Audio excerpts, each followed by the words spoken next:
যদি আপনি জেনা থেকে বেঁচে থাকতে পারেন, আল্লাহ পাক আপনাকে সাক্ষাৎ মৃত্যুর হাত থেকেও বাঁচাতে পারেন। এটা আমি এমনি এমনি বলি নাই, আমি দলিল দিচ্ছি। জেনা এমন একটা পাপ, যেই পাপ থেকে যদি কোনো যুবক নিজেকে বাঁচাতে পারে, আল্লাহ পাক তাকে সাক্ষাৎ মৌতের হাত থেকেও বাঁচাতে পারবে ইনশাআল্লাহ। কিভাবে? এটা কিন্তু কোনো গাল গল্প না, এটা বনু ইসরাইলের ঘটনা, সত্য ঘটনা। 3 বন্ধু যাচ্ছে রাস্তা দিয়ে, হঠাৎ করে ঝড়, বন্ধু 3 জন ঢুকে গেল গুহার মধ্যে। কিসের মধ্যে? গুহায়, যে পাহাড়ি এলাকায় আপনারা থাকেন যারা, গুহার মধ্যে। হঠাৎ করে পাহাড়ের পাথর দিয়ে গুহার মুখটা বন্ধ হয়ে গেল। এখন খোলার কোনো অপশন নাই। সবাই বলছে এখন 3 জন, এখন তো আমরা বের হতে পারবো না, সবাই সবার নেক আমলের ওসিলা দিয়ে আল্লাহর কাছে দোয়া করো। কিসের ওসিলা দিয়ে? নেক আমলের ওসিলা দিয়ে দোয়া করতে হয়। যে হাদিস, মৃত মানুষকে ওসিলা করে তার জন্যে নজর মানত জবাই করে দোয়া করতে হয় না, নিজের নেক আমলের ওসিলা দিয়ে আল্লাহর কাছে দোয়া করতে হয়। আল্লাহ পাক এখন দোয়া শুনলেন। একজন বলছে, আমি আমার পিতা মাতাকে খুব খেদমত করতাম, তাদেরকে দুধ পান না করে দুধ পান করাতাম না, নিজেও করতাম না, ছেলেদেরকে করাতাম না। আল্লাহ, এই কাজটা তোমার ভালো লাগলে আজকে গুহার মুখ থেকে পাথর সরিয়ে দাও। পাথর একটু সরে গেল। পাথর আল্লাহর কথা শোনে কিনা? শোনে না? সবাই আল্লাহর কথা শোনে। আগুন আল্লাহর কথা শোনে কিনা? ইব্রাহিমের জন্য আগুন ঠান্ডা হয়ে যায় নাই?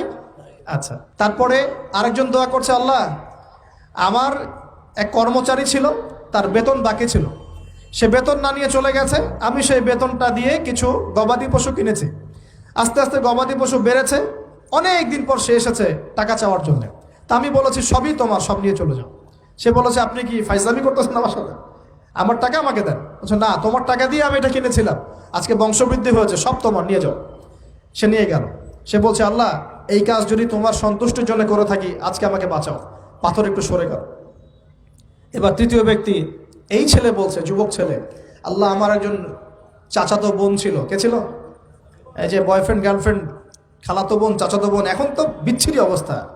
এখন এমন একটা অবস্থা, পশ্চিমা সভ্যতার রিপোর্টগুলো পড়ে দেখি, ভাইও বোনের সাথে জেনা করে। নাউজুবিল্লাহ। ওদের ওখানে নিজের আপন পিতার দ্বারাও মেয়ে সেক্সুয়াল হ্যারাসমেন্টের শিকার হয়। ওরা আমাদেরকে শেখায় এখন ভালো কোনটা মন্দ কোনটা, আর আমরা আমাদের মাথাটা কবে যে বিক্রি করে দিলাম। ওদের কাছ থেকে ভালো মন্দ শিখতে হচ্ছে, কোরআন সুন্নাহ বাদ দিয়ে ওদের কাছ থেকে ভালো মন্দ শিখতে হচ্ছে। তো চাচাতো বোনকে সে খুব ভালোবাসতো, তাকে সে পেতে চাইতো, মানে তার সাথে সেক্সুয়াল সম্পর্ক করতে চাইতো, সোজা কথা বলো।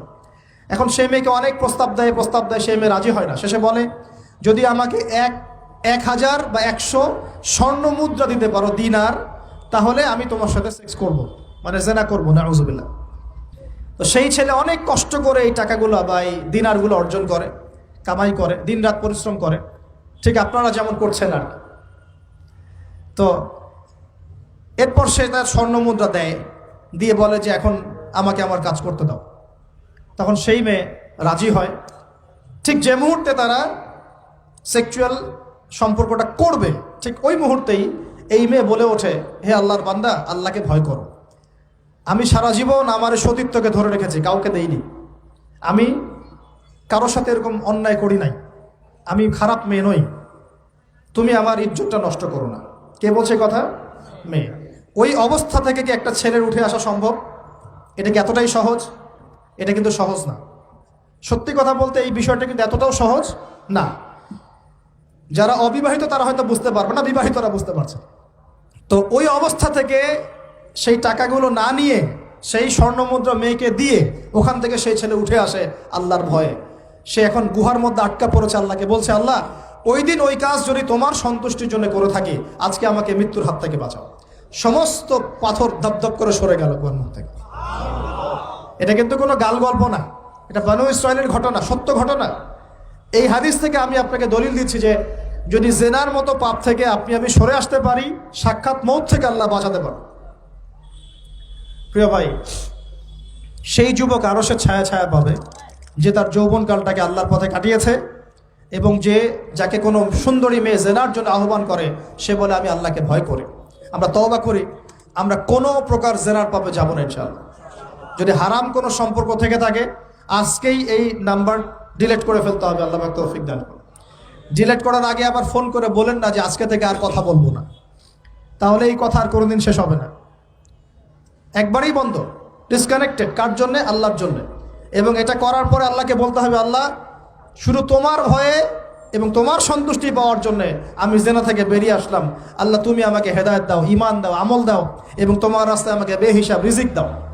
এবং নেককার কুমারী, নেককার প্রেমময়ী, তাকওয়াবান, মুত্তাকি একজন স্ত্রী আল্লাহ তুমি আমাকে দান করো। ইনশাআল্লাহ আল্লাহ পাক আপনাকে দান করো।